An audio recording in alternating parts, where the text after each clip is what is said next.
प्रायतः प्रत्येक मनुष्यर शरीर में केउठी ना केउठी कला जाई देखा जाए, जहाँकि मनुष्यर भाग्य और भविष्य उपर जना जाए। कला जाई को शुभ संकेत बोली मध्य मना जाए।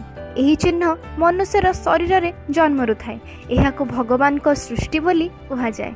यह जड़े व्यक्तिर व्यक्तित्वर परिचय दे थाए। शरीर में केउ अंगरे कला जाई रहिले कौन होता है आसतु जानिबा। जो व्यक्तिर छातीर दक्षिण पार्श्व कला जाई थाए सही व्यक्ति आजीवन सुख शांति भोग करि थाए। जो मानक आखिर कणरे कला जाई थाए सेमाने सफलतार शेष पाहाच अतिक्रम करिथांती। जो मानकर बाम किंबा दक्षिण हस्तर काणी आंगुठी रे तीर देखा जाय थाए सेमाने भ्रमण प्रिय होइथांती एवं सबुबेले विदेश यात्रा करती। जो मानकर डाहाण पट गाल निकटरे तिल थाए सेमानंकु अविलंबे धन प्राप्ति होइथाए एवं नारी माने सौभाग्यवती होइथांती। जार आखिर डाहाण भागरे कला जाई थाए तांकर जीवन यापन शैली खूब विचित्रमय होइथाए। यह सहित मजालिया प्रकृतिर व्यक्तित्व मध्य लाभ करिथांती। प्रत्येक समय रे तांको पाखरे असरंती धन रही थाए।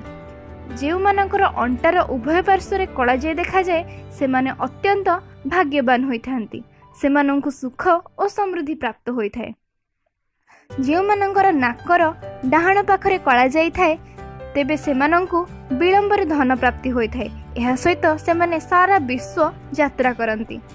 खना वचन अनुसार जो व्यक्तिर दक्षिण हस्तर कहुणी तले कला जाई देखा जाय थाए सही व्यक्ति कथा को नाना भंगरे कही थांते।